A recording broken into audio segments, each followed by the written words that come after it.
कानपुर में सीएम योगी ने ordinance defence system का लोकार्पण किया है, सुनिए। इन सभी के द्वारा ये कार्य प्रारंभ हुआ है। अलीगढ़ में Shankar research lab, LLP and Emtech electronics शामिल हैं, जिनमें अब तक कार्य प्रारंभ हुआ है और जिसमें कानपुर में Adani defence system and technologies limited, Anant technologies and Zensar aerospace, ये सभी इन अलग अलग नोड्स में कार्य कर रहे हैं।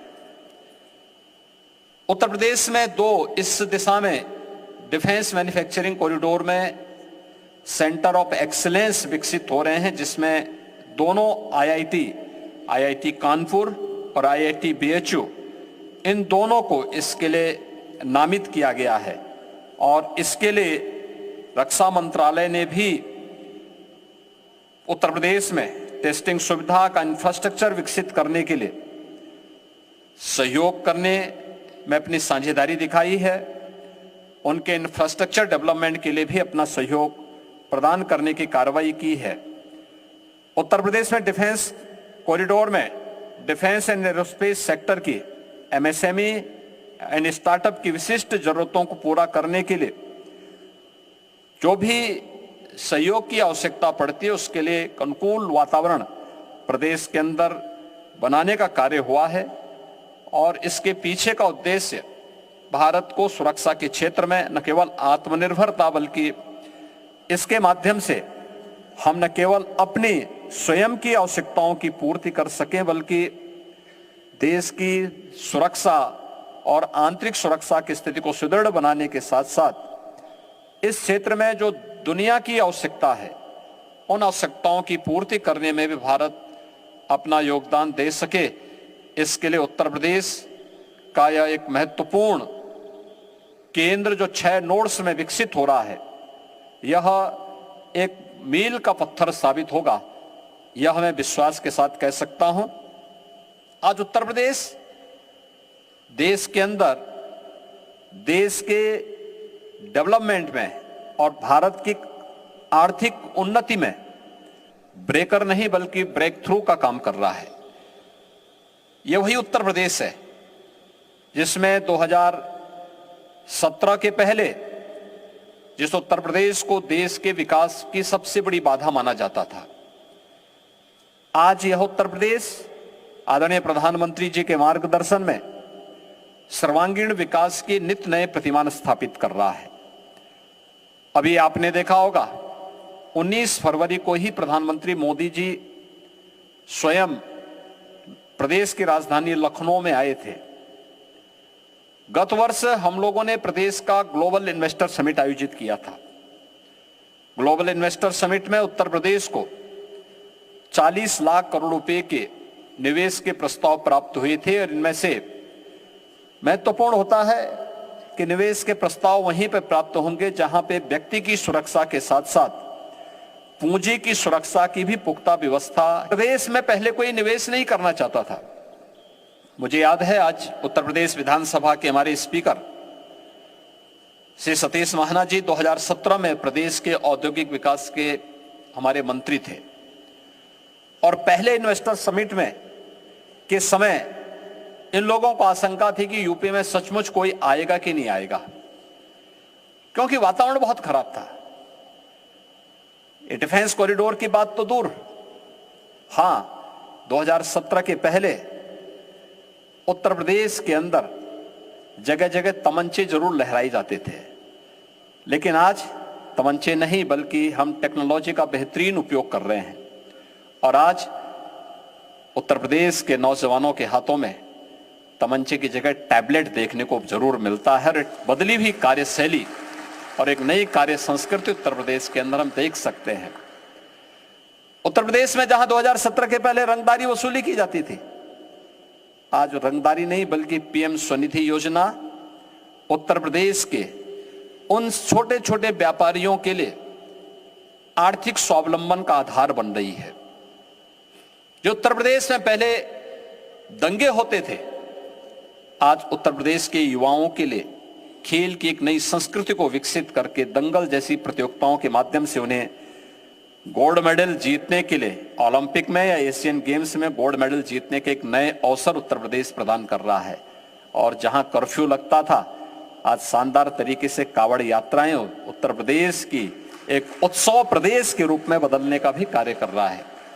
ये जो नई कार्य संस्कृति पैदा हुई है, इस बदले हुए परिवेश में हम सबको इसका लाभ लेना चाहिए। और अभी 19 फरवरी को प्रधानमंत्री जी का आगमन, 10,24,000 करोड़ रुपए के निवेश के प्रस्तावों को जमीनी धरातल पर उतारने का कार्य एक साथ हम लोगों ने लखनऊ में आयोजित किया है।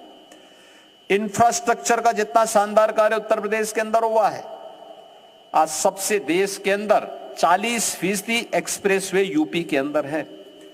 और गंगा एक्सप्रेसवे बनने के बाद देश के कुल 55% एक्सप्रेसवेज अकेले यूपी के अंदर होंगे। एयर कनेक्टिविटी में उत्तर प्रदेश के अंदर बेहतरीन स्थिति है। आज 9 एयरपोर्ट हमारे क्रियाशील हैं, जिनमें 4 इंटरनेशनल एयरपोर्ट हैं। 2017 के पहले केवल 2 एयरपोर्ट हमारे पास थे। अभी कुछ ही दिनों के बाद इसी मार्च के प्रथम सप्ताह में हमारा प्रयास है कि 10 नए एयरपोर्ट हम एक साथ चालू करेंगे उत्तर प्रदेश के अंदर।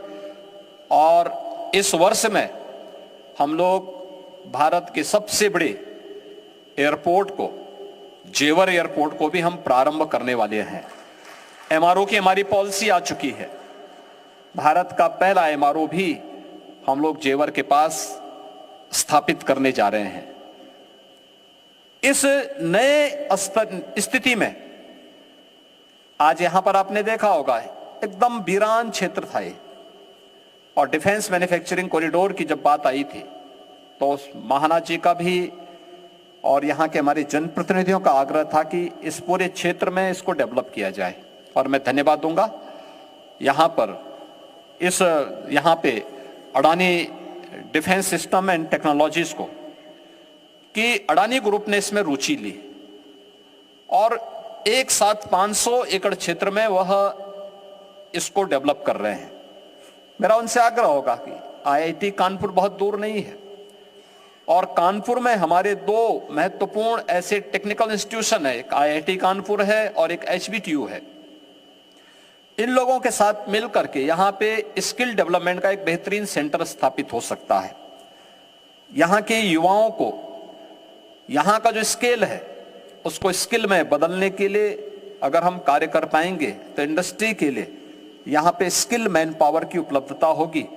और फिर उस स्किल मैन पावर यहाँ की न केवल यहाँ के लिए बल्कि यहीं से कुछ ही दूरी पे हम बुंदेलखंड में 46 वर्ष के बाद उत्तर प्रदेश में किसी एक नए औद्योगिक क्षेत्र का विकास बीडा के रूप में करने जा रहे हैं। झांसी बुंदेलखंड औद्योगिक विकास क्षेत्र के रूप में विकसित करने जा रहे हैं। यह बहुत महत्वपूर्ण केंद्र होगा। आप याद करिए कि आज से 46 वर्ष पहले नोएडा की स्थापना हुई थी। नोएडा की स्थापना से लेकर पिछले 46 वर्ष में मात्र 33,000 एकड़ लैंड उनके पास आ पाई डेवलपमेंट के लिए। लेकिन बीडा को हम पहले चरण में ही 37,000 एकड़ लैंड उपलब्ध कराने जा रहे हैं और देश की सबसे बेहतरीन औद्योगिक नगरी के रूप में हम उसको विकसित करने जा रहे हैं। इस पे हमारा कार्य प्रारंभ हो गया है। उस दृष्टि से यहां पे अब स्किल डेवलपमेंट के इस प्रकार के सेंटर स्थापित करना, जो उत्तर प्रदेश जिसकी 56% आबादी कामकाजी है, उस कामकाजी प्रतिभा को, युवा को यहीं पे रोजगार उपलब्ध हो सके, यहीं पे नौकरी की गारंटी हो सके, इसके लिए इस प्रकार के अच्छे स्किल डेवलपमेंट सेंटर को भी अगर हम विकसित करने की दिशा में इंडस्ट्री और इंस्टीट्यूशन मिलकर के इन कार्यक्रमों को आगे बढ़ा सकेंगे तो उसके बेहतरीन परिणाम आएंगे।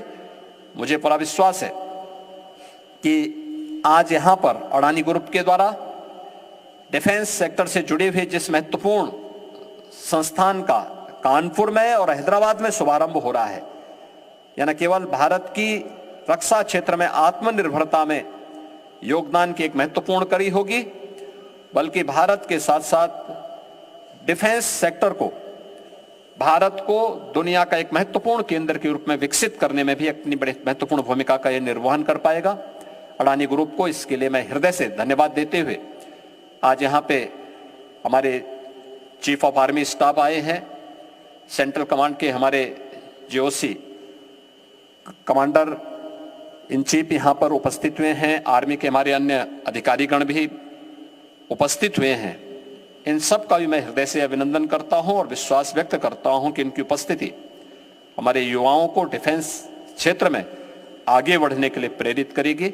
एक बार फिर से आज के इस अवसर पर मैं अडानी ग्रुप को, यहां के अपने सभी जनप्रतिनिधियों को, कानपुर वासियों को और डिफेंस सेक्टर में जो भी लोग रुचि लेने के इच्छुक हैं, उन सबको इस सफलता के लिए हृदय से बधाई देता हूं और विश्वास करता हूं कि वे लोग भी अब अपने अपने नोड में एक स्वस्थ प्रतिस्पर्धा को आगे बढ़ा करके डिफेंस मैन्युफैक्चरिंग के पीछे प्रधानमंत्री जी की जो मंशा है, उस मंशा के अनुरूप अपना परिणाम हम सबके सामने प्रस्तुत करने का कार्य करेंगे। आप सबके प्रति मेरी शुभकामनाएं। धन्यवाद। जय हिंद।